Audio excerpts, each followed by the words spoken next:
Assalamualaikum warahmatullahi wabarakatuh.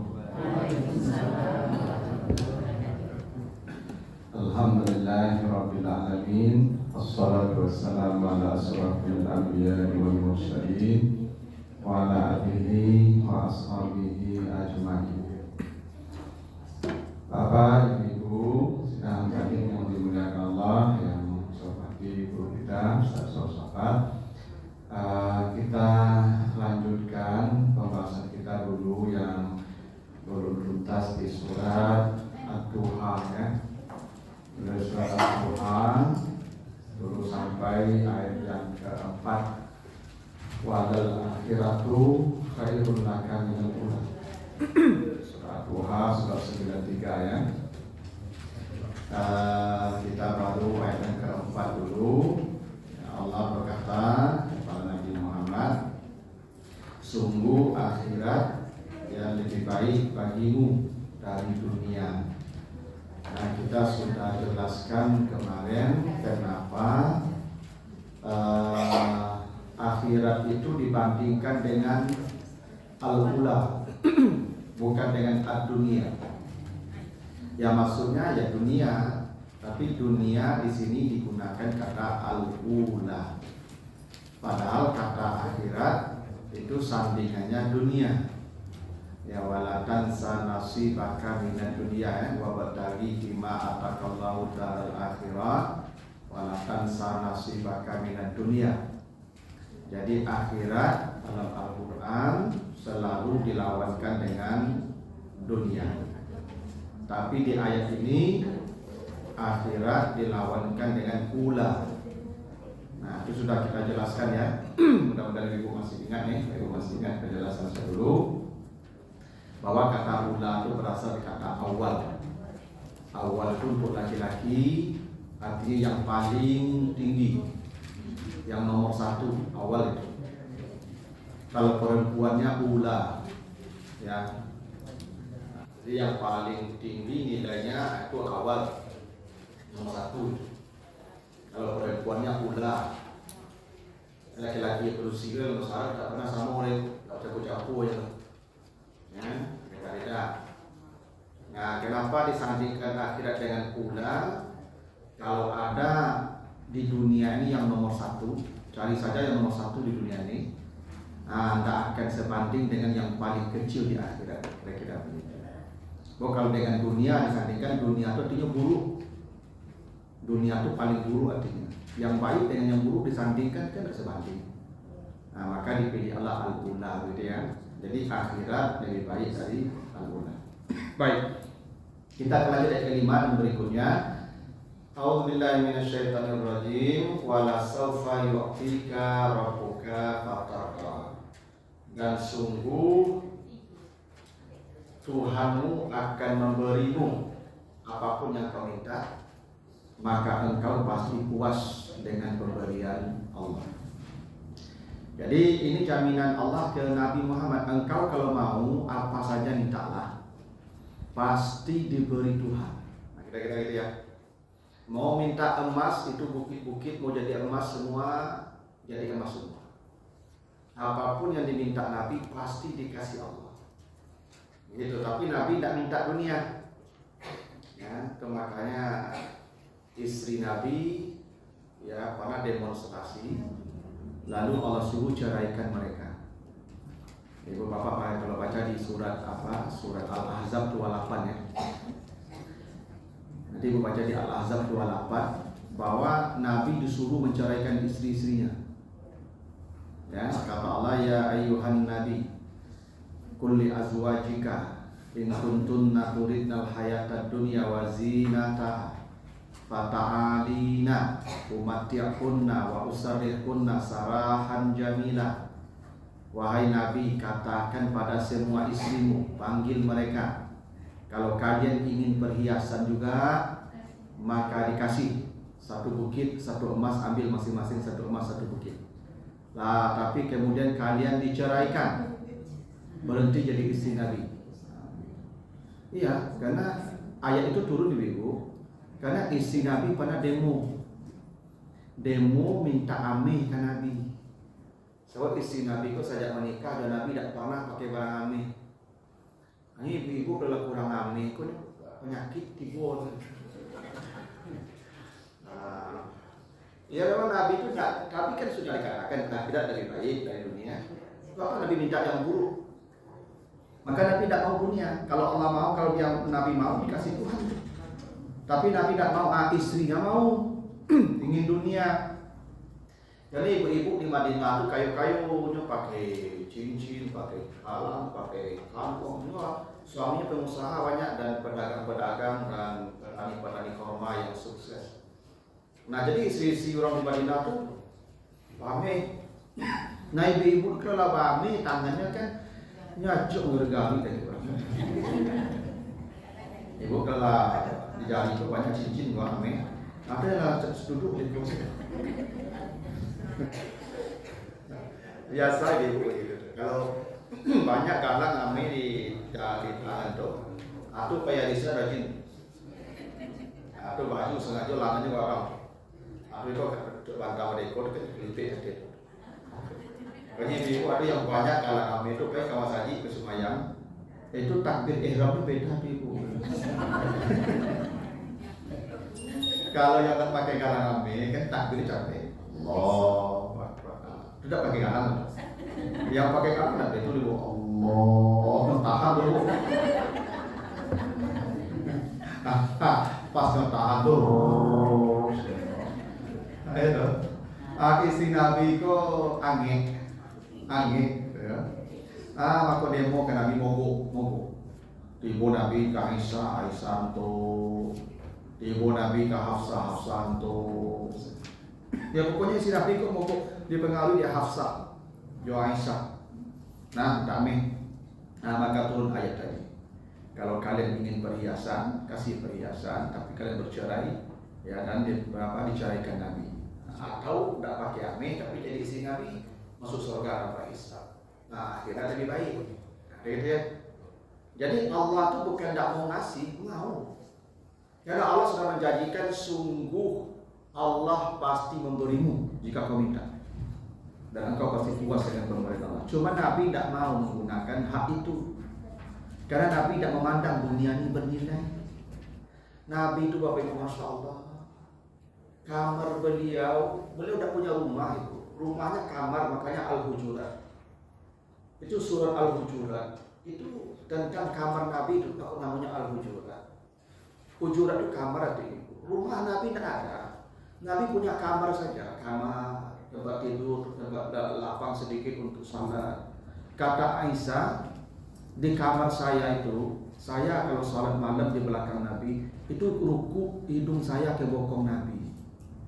Sempit kamar Nabi itu, sempit. Kalau ibu Otto bisa parkir di kamar itu, ini sambil batang di kamar itu. Iya, kamar Nabi itu kene, Yohana sederhana.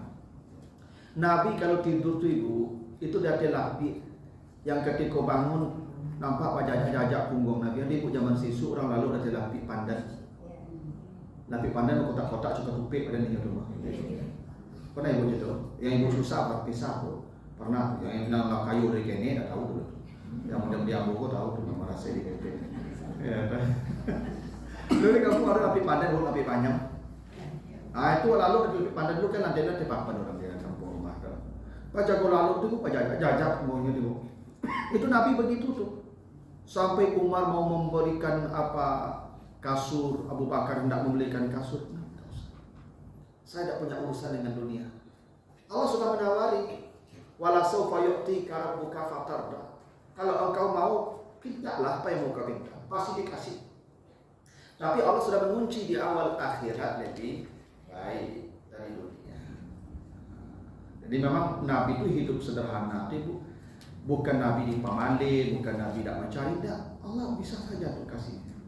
Tapi ada hal yang menarik Ibu ya. Ada dua ayat yang dijamin Allah sama bunyinya ya. Al-Kautsar, Inna a'tainakal kautsar. Kami memberikan kepadamu nikmat yang banyak. Di sini wala sawfa yu'tika rabbuka fatarda, dan kami akan memberikan kepadamu, kamu pasti beda. Ini sama ya. Sama Ibu, sama persis. janji Allah, Allah akan memberikan ke Nabi Muhammad sesuatu. Tapi redaksinya beda. Di surah Al-Kautsar itu a'tainaka, fi'il madhi ya. A'tainaka itu fi'il madhi ya. A'ta itu fi'il madhi itu. Kalau di sini yu'tika, saufa yu'tika itu fi'il mudhari itu. Ya, nah, beda ya. A'ta itu fi'il madhi, yu'ti fi'il mudhari. Apa bedanya madhi dan mudhari? Kalau madhi masa lalu. Sudah terjadi atau belum? Sudah. Kalau fi'il mudhari sudah terjadi atau belum? Mana yang lebih hebat, pemberian madhi atau mudhari? Mana yang lebih hebat? Madhi atau mudhari pemberiannya? Madhi lah yang pasti. Inilah. Yang itu amin leh. Yang langala tibur tangan itu lebih hebat. Makanya ada pepatah kan. Jangan naruh malam lapeh, punai tangan balapehan. Yang lapasi yang punai. Yang paling baik pemberian yang sudah pasti. Maka Allah menyebutkan a'ta di surah Al-Kautsar. Madhi. Yu'ti di surat Ad-Duha.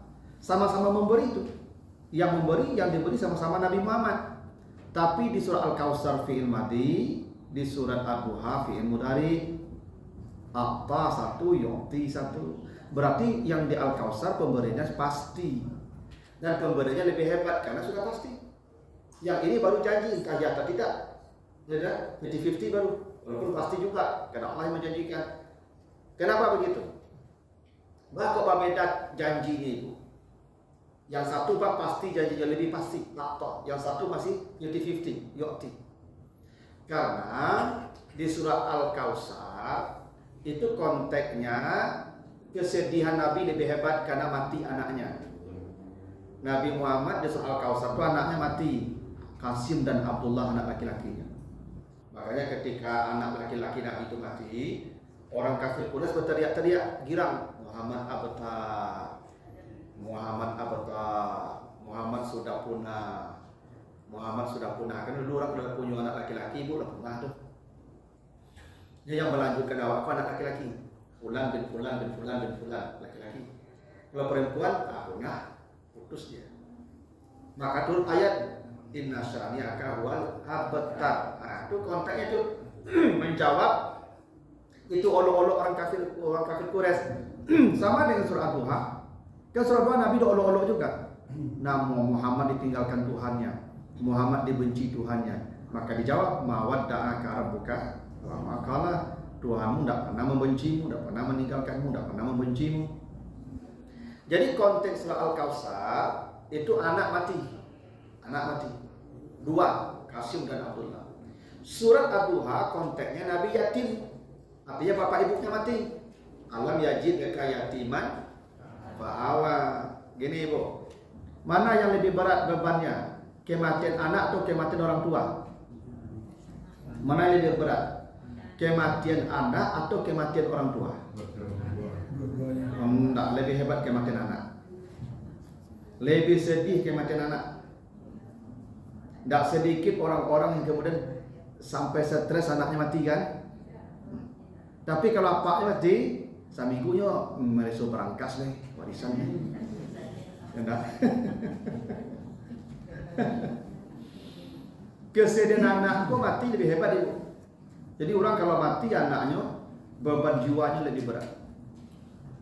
Kalau mati apa, mati amat, iya sedih, tapi tidak seberat kematian anak. Apalagi anak sedang sayang, sedang lucu-lucu. Kalau apa itu apalagi lah anak tua-tua kok capek begitu ya. Nah, ya. Banyak anak-anak yang ingin apa ibu capek mati. Banyak itu supaya dapat warisan capek, supaya baban kau selesai capek. Orang gaya ibunya makin gaya makin jadi baban. Iya bu, slow hukum alam gitu. Ibu makin tua bukan makin menyenangkan dia anak cucu, makin menjengkelkan ibu. Iya, itu jujur sih itu bu. Janganlah anak-anak itu. Makin tua awak ibu, awakku ndak akan makin menyenangkan orang ibu, makin menjengkelkan orang, makin jadi beban dia orang. Ndak seketik ndak anak-anak menitipkan orang gaib di pondok di panti jompo akhirnya. Karena merasa jadi beban. Karena merasa beban. Saya Bu ada itu profesor di jompo sekarang itu. Dengan alasannya hanya dia ingin membebani anak-anaknya. Tapi anak-anaknya nyaman menjadi ibu di jompo di panti jompo itu kan karena memang jadi beban. Memang banyak itu ibu. Karena ibu-ibu koknya makin hari, nggak makin lucu. Kalau cucu ibu, makin hari makin lucu. Sehingga mengasuh cucu tidak jadi beban, awak terhibur jadinya. Kalau mengasuh orang gaib, tidak ada galak, awak dinyuruh ibu. Tidak ada. Ya, makanya ibu jangan lama-lama di dunia. Jika jadi beban saja jangan lama-lama. Tapi kan ada bisa minta capek, tapi memang betul lah beda orang gaib jo anak itu. Anak dikasuh itu walaupun berat tapi nyo hiburan. Orang gaib dikasuh berat, bukan hiburan, beban. Itu bedanya tuh.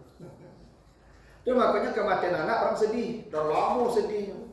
Makanya ada ibu-ibu kalau bertahun-tahun dia hilang enak. Nampak bajunya orang menangis baru. Kalau orang gaib mati tidak kado orang setahun atau 2 tahun dia sedih dulu. Kalau mati orang gaibnya paling seminggu sedihnya. Bilang itu. Itu satu bagi itu. Bahkan pernah ada kejadian di kampung. Jadi mati amaknya. Jadi ini manggil amak sama-sama laki-laki produksi banyak tuh. Mereka belapan tahu orang. Mandinya, amaknya itu mandian sama-sama. Pas mandi orang luar. Satu orang, ibu coba diadik, ibu, nggak cincin kilonya udah ambil cincin amaknya ibu. Itu waktu mandi itu dia hilang cincin amaknya itu. Nggak kasar amaknya, selesai cincin nampaknya yellow langsung. Ibu coba di kakak ketika usah ambil cincinnya, ambil alahnya, oleh ibu langsung. Itulah anak-anak kalau orang gaibnya ibu. Tapi kalau orang gaib itu anak beda ibu, beda. Itu makanya kalau mati anakku sedihnya berat sedih. Kalau mati ibu, mati orang gaib, awak sedih tapi tidak seberat itu. Nah, Al-Kautsar konteksnya Nabi mati anak. Betul. Ad-Duha konteksnya Nabi mati ayah ibunya yatim. Artinya apa? Beban jiwa Nabi di surah Al-Kautsar lebih berat dibandingkan dengan surat Ad-Duha. Begitu kan? Kesedihan Nabi di Al-Kautsar lebih berat ketimbang kesedihan Nabi di surat Ad-Duha. Karena sedih Nabi di Al-Kautsar lebih berat, maka pemberiannya lebih pasti sebagai hiburan. Jadi Bapak Ibu, makin baik beban Bapak Ibu, makin pasti pemberian Allah. Makin berat beban Ibu, makin besar pemberian Allah. Makin pasti, itu makanya apa, bukan yukti seperti Ad-Duha. Jadi punya rusul baban balik itu tandanya janji Allah makin dekat. Jadi Bapak Ibu kalau ibu susah menderita, biasa menderita itu sampai puncak derita, itu tanda pemberian Allah akan semakin dekat. Itu tuh, itu hukum alamnya begitu. Allah sudah memberi isyarat begitu. Jadi bukan kerasa kerusuk jadi. Jadi kalau sakit apa sama timur saya sampai puncak itu hilang surangnya. Benar ibu yang hilang mati. Nah betul lah. Nah jadi itu rahasianya kenapa yu'ti itu di fi'il di Ad-Duha itu fi'il mudhari. Di Al-Kautsar itu a'tainaka yu'tika, beda itu. Karena konteksnya beda. Karena mati itu maknanya pasti, ya ingin kita. Kalau mudhari maknanya akan. Makanya saufa itu menunjukkan istiqbal. Ya nanti. Berarti pemberiannya belum pasti. Gitu. Jadi Bapak Ibu, jadi salah satu rahasianya kenapa Allah berikan kita ujian itu untuk menunjukkan ibu semakin dekat dengan kemenangan surga. Makanya makin banyak ujian ibu, makin baik ujian ibu, yang pasti kan janji Allah surga kan. Walal akhiratu khairul laka minal ula tadi itu. Akhirat ibu semakin pasti ketika beban ibu makin berat. Yang tidak pernah dikasih ujian, senang sehidupnya, ibu mulai curiga lah. Jangan-jangan saya bukan orang yang mendapatkan akhirat. Ya. Karena begini, coba ibu bapak baca nanti surat Muhammad ayat 12 ya. Surat Muhammad ayat 12. Ya, surat Muhammad 47 ayat 12. Kata Allah, ya, Muhammad 12. Wallazina kafaru yatamatta'un. Orang-orang kafir mereka hidupnya bersenang-senang. Gitu ya. Orang kafir hidupnya bagaimana? Bersenang-senang. Orang kafir itu tidak ada air mata, tidak ada derita, hidup happy, dunia dikasih kendaraan mewah, rumah mewah, usaha kembang biak, masya Allah. Tidak ada kendala hidup orang kafir itu. Allah loskan. Kenapa? Karena kepastian akhirat bagi mereka ada. Nah, kita ini diberikan ujian yang tanpa henti. Karena Allah ingin memenuhi janjinya pemberian akhirat lebih baik lewat ujian yang banyak. Siapa manusia yang paling banyak ujiannya? Para nabi. Para nabi itu memang tidak pernah berhenti diuji. Tidak pernah. Tapi itu ya isyarat pemberian Allah pasti untuk mereka akhirat. Ya. Maka nabi-nabi itu kan tidak dihisap nanti itu. Nabi Muhammad tidak dihisap kan? Tak dihisap. Nabi Muhammad itu ke surga tanpa hisap. Nah, salah satu nabi kenapa tidak dihisap? Karena nabi tidak mau mengambil dunia tadi. Wala saufa yu'tika rabbuka. Mintalah kalau kau mau saya kasih. Nabi tidak mau.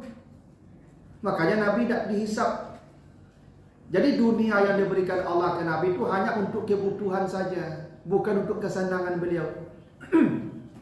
Makanya nabi kalau di rumahnya, kata Aisyah, kata istri beliau, ada hanya potongan roti dan korma saja. Jarang Nabi makan yang berdaging-daging, jarang itu. Jarang Nabi yang kuliner-kuliner seperti ibu-ibu, jarang. Iya. Apa dinyo di ibu-ibuku rumah makan mau resto-resto apa gitu. Nah, Nabi itu hanya dikasih kebutuhan saja. Karena itu hisapnya tidak banyak. Maka Nabi gampang hisapnya. Karena Nabi kalau ingin ngambil dunia hisapnya berat. Karena itu dimatikan aja itu. Tidak apa-apa dibuka aja saksi banyak. Nah gitu dimatiin aja. Nah itu. Tapi kalau apa menelpon jauh dia bu salah itu. Ya kan, misalnya apa menelpon pulang ibu deh sikut. Dia nggak pengajian pun dia tidak wajib itu. Apa wajib rumah. Mana tahu kok suami nelpon. Ibu jangan cuek kalau sedang pengajian kok kalau suami nelpon jadi itu. Kalau kan nggak pakai sih kan ada tulisan khusus tuh. Beb apa segala macam kan. Kalau itu ibu angke dan pulang. Kalau bapak menyuruh pulang. Kadang ada ibu-ibu kok rajin ke pengajian supaya udah disuruh rumah ada pak.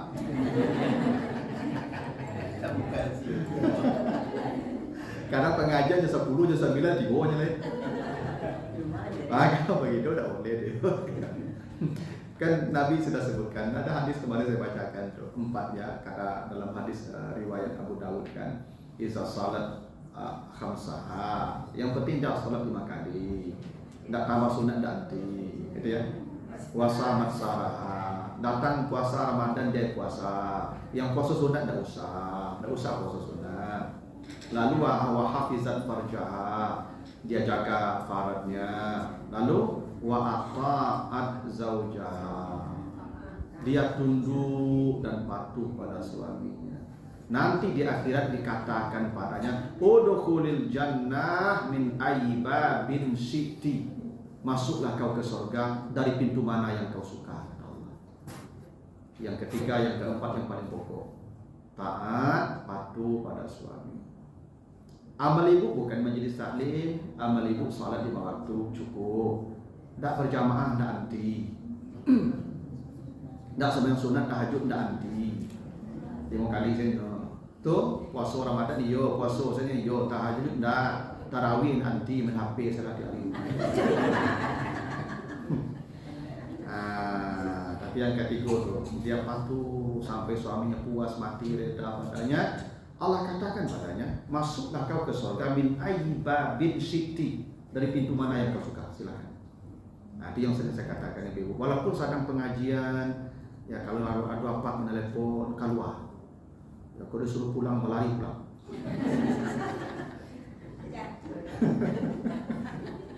Ya mana itu lah ibu. Besok kosong jamaah. Ya itu dah izin lah. Mana kena minta izin? Itu kalau nak minta izin tak boleh kau hari lah. Ya memang begitu, agama begitu mengatur. Ya, bisa jadi ibu maksudnya berbuat ibadah, berbuat taat ibadah, tapi justru jadi berubah jadi maksiat. Bukankah Nabi mengatakan haram puasanya perempuan tanpa izin suami? Ibu puasa itu Bapak Ibu sehari puasa 70 tahun jarak wajah dari api neraka. Hebat puasa itu. Man shama yauman fi sabilillah ba'adallahu wajhahu 'anil nari 70 kharifah. Hadis sahih Muslim. Siapa yang puasa sehari saja 70 tahun jarak wajahnya dari api neraka. Tapi bisa jadi maksiat puasa ibu tuh kalau tak ada izin. Makanya Ramadan saja ibu disuruhnya, yang lain ibu harus izin. Memang begitu. Besok hari Senin doa. Ibu yang ke puasa Senin besok, tolong malam beko mengicin. Iya, walaupun aku dua dah cerita dia.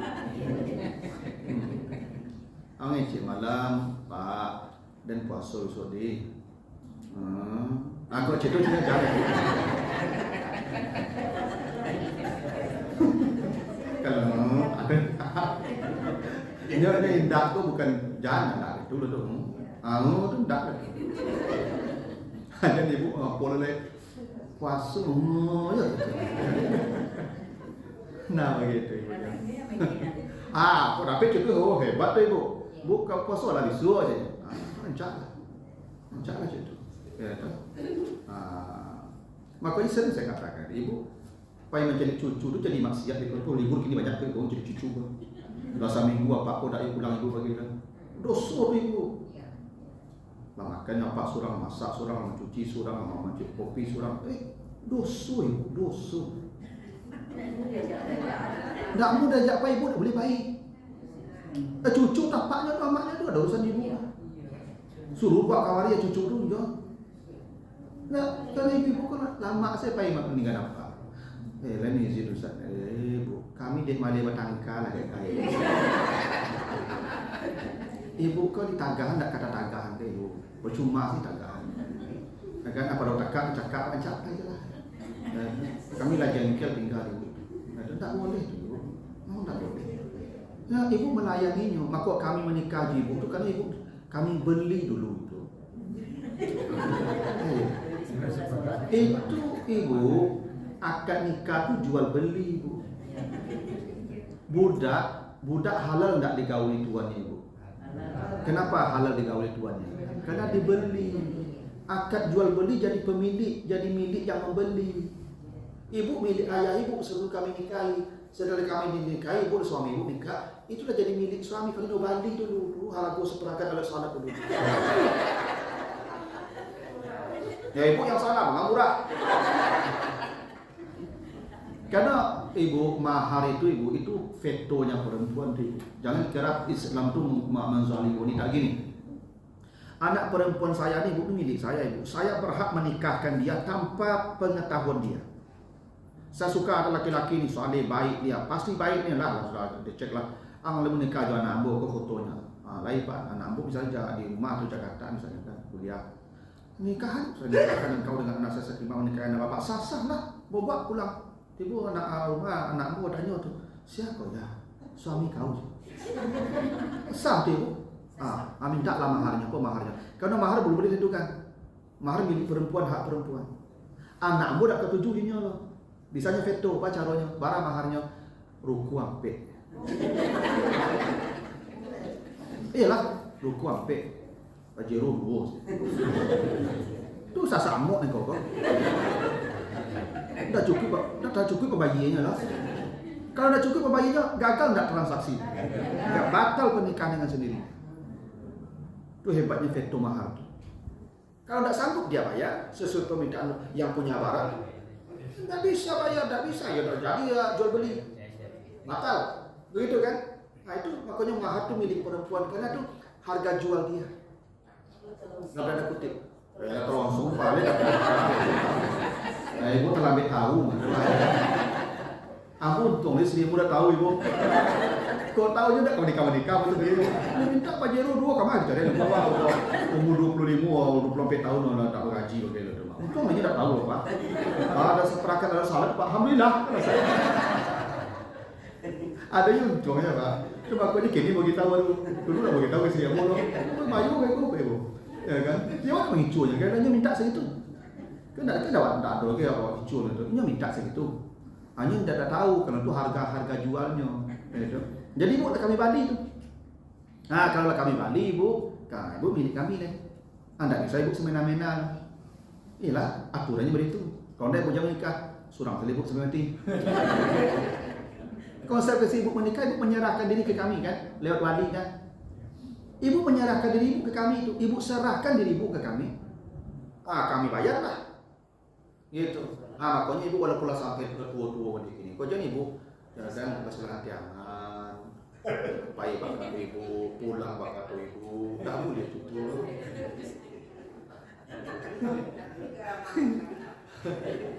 Apa-apa kalau tua kalau merasa. Aduh ibu-ibu kau duduk sepantaan saya ini. Engkek kau. Kau lain engkek kau. Okey cik ibu siapa tu cik lah pergi tahu. Okey cik ibu jangan jauh jangan kira sebelah. Cita-cita masuk surga tau. Apa bisa tengok lalu pengajian cik hari dah tu cita tu. Saya bagi. Nah begitulah aturan Pak kalau ini kan ujian jadi. Agama itu aturan ibu ya. Ad-din itu aturan. Din itu artinya tunduk. Din itu tunduk artinya. Islam tunduk juga artinya. Itu kenapa hutang disebut dain. Bahwa orang kalau berhutang tunduk kalian berhutang. Nah itu. Ibu kalau berhutang itu hidung di tangan orang hutang tu. Kamarinya elo ibu tu. Cuma aku ratu maringgi tapi menikah si dulu bayar tu kalau hutang tu. Ada apa?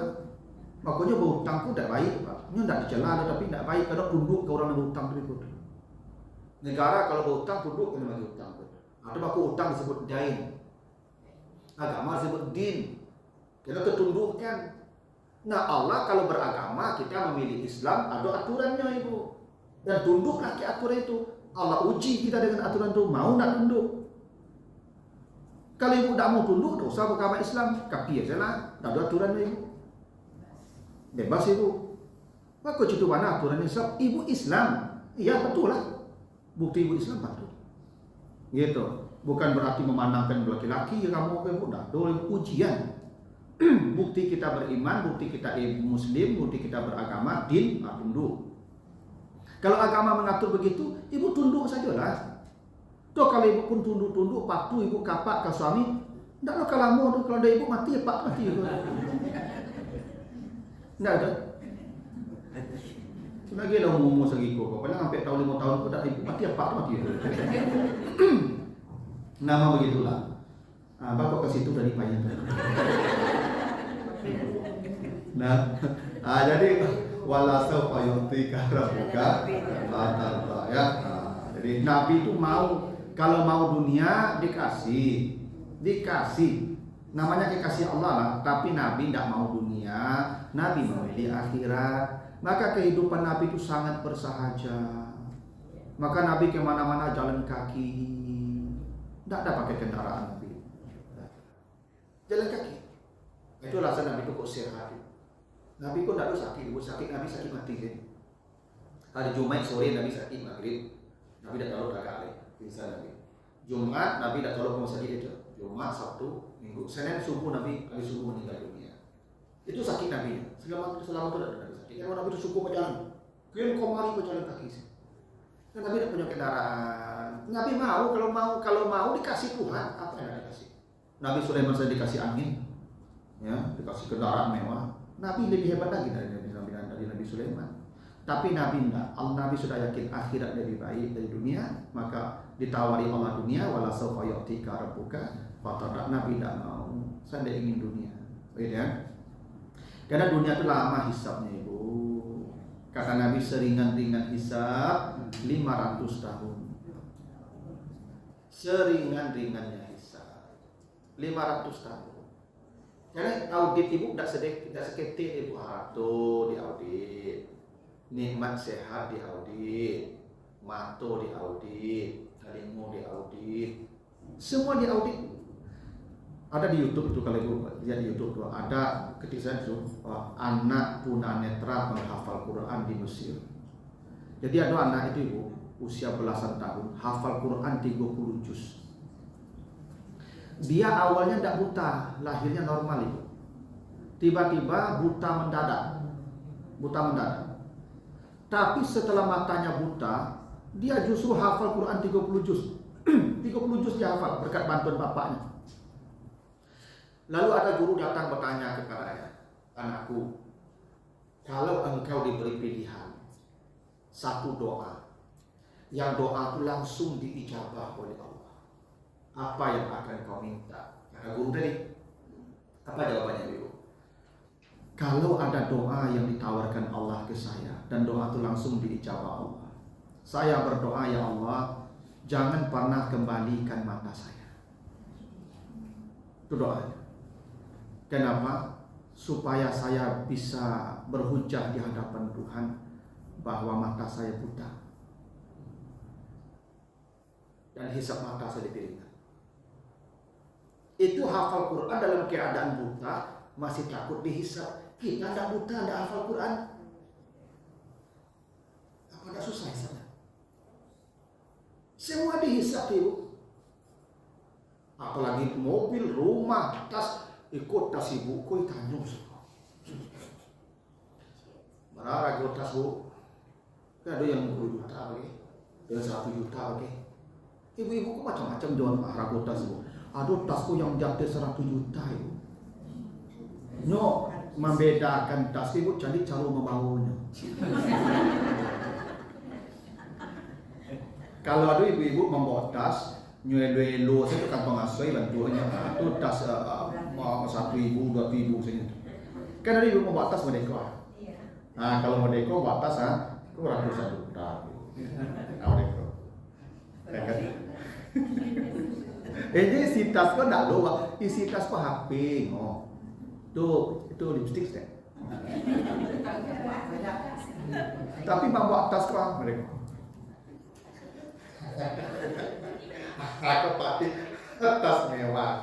Cara membawanya beda Ibu. Ya toh. Hanya kalau duduk Ibu, tas kok dibawa lah. Tapi kalau tas tanpa pasir ini meja itu tas murah. Kalau di Ibu Play mau murah tuh. Kalau tas murah itu dia bawa di Ibu Play doang. Nah Ibu ditanya udah mah, berapa tas tadi lu? 50 juta. Doa bunuh itu meletakkan HP. Nah, tidak bisa yang 2.000 saya. Nyetak bu dengan ikan langsung. Jadi jawabnya capek Ibu. Tidak bisa lambe-lambe jawabnya hisap kalau. Makanya ibu-ibu tolong perhitungkan tas Ibu tua. Kalau tidak sesuai jo apanya fungsinya, aja mahal-mahal nah. Hisap. Makanya Nabi tidak mau dikasih dunia. Wala sawfa yu'tika rabbuka fatarda. Nabi tidak mau. Karena Nabi takut dihisab. Karena dunia itu halalnya dihisab, haramnya diiqab. Halaluhu hisabun wa haramuhu iqabun. Itu sifat dunia begitu. Itu makanya Umar bin Abdul Aziz pakai baju sandai di badan saya.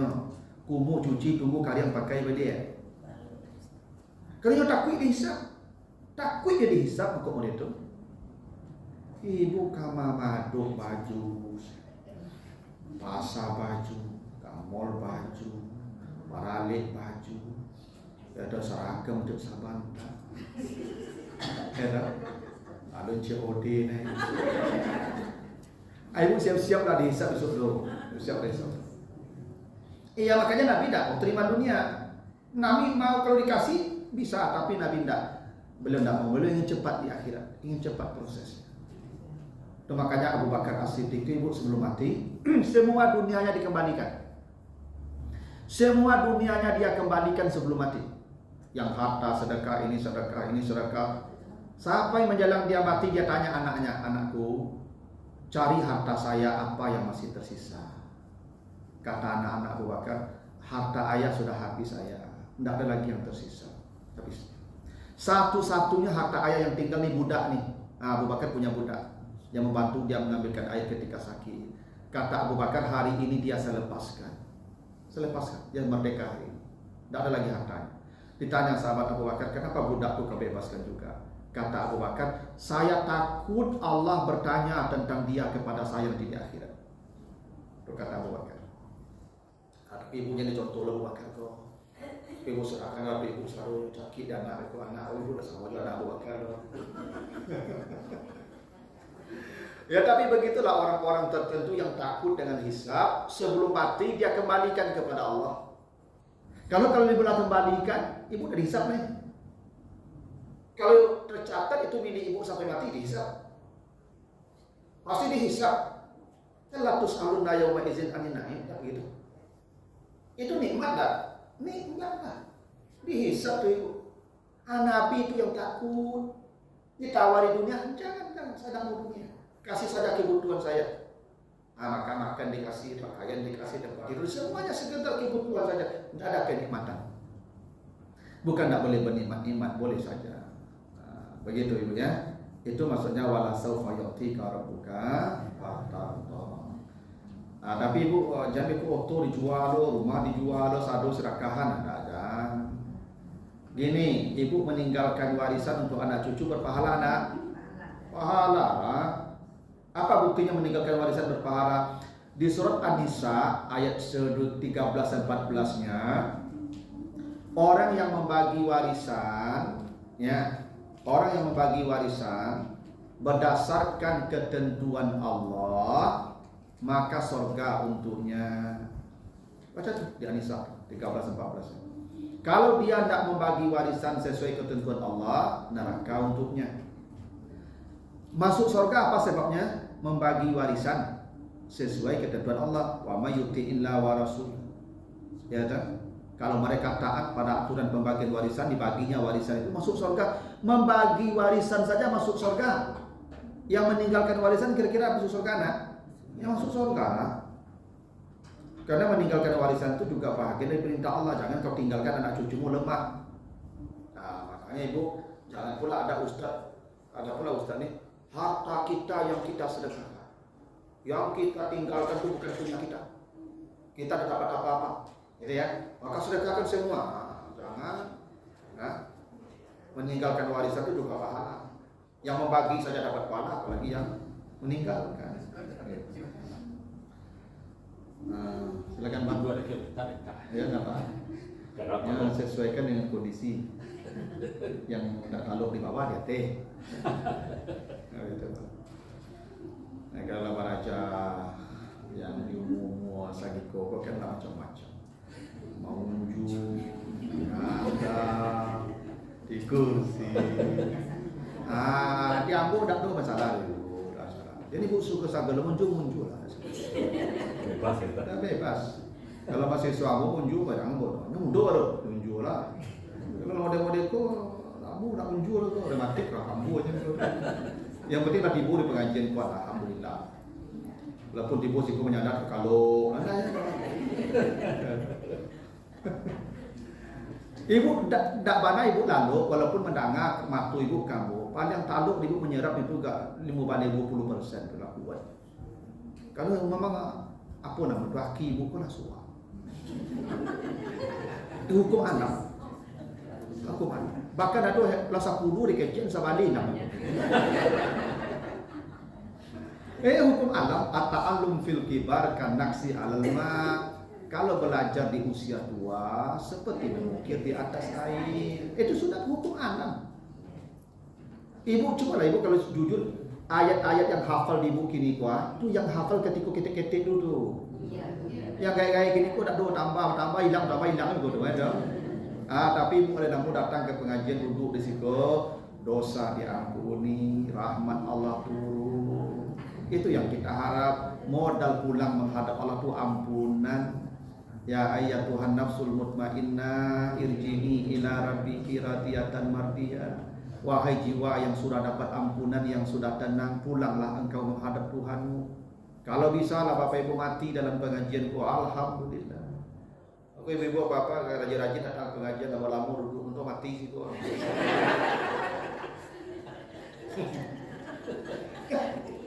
Ya dah saya nggak mati sikul. Ya lah, malaikat sedang mendoakan Bapak Ibu nih, sedang memintakan ampunan. Kita mati dalam keadaan itu. Tidak ada yang seindah itu Ibu. Ya, aku berdoa itu Ibu. Doaku itu sih ya Allah, kalau Engkau cabut nyawa saya, izinkan saya mati sedang mengajar. Ya, sedang mengajar di lokal di kampus, sedang mengajar ibu-ibu majelis taklim, sedang mengajar di masjid. Pokoknya matikan sedang mengajar.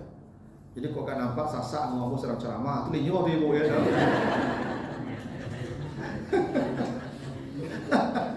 Malah dia sih boleh ibu agak sasak ngomong aku ini susah wah kalau lalu ada ya. Itu doa aku diijabah. Terus seperti Yahya Waloni itu ibu, Masya Allah. Mati di hari Jumat. Yang Jumat saja mati kata Nabi sudah aman dari fitnah kubur sampai hari kiamat. Hari Jumat baru itu. Mati di hari raya pula. Yang di hari itu dosa diampuni 2 tahun setelah Arafah kan? Ya. Mati di masjid pula, sedang suci pula, di atas mimbar sedang memberikan khutbah Jumat pula. Nyoborong semua kebaikan tu ibu. Iri kita dengan begitu tu ibu. Iyalah. Maka mati sado ibu, tapi tampik dan wakatu itu ibu atu tak. Bapak ibu. Makanya bapak ibu lah tampik mana pensiun kok. Pokoknya ada pengajian-pengajian tibu situ. Kok mati jadi situ di mana? Alhamdulillah. Kalau mati kalau pengajian tidak ada saya indah itu. Aku berdoa itu. Ya tapi kalau bisa menentukan itu kan berdoa bisa. Doa tidak apa-apa.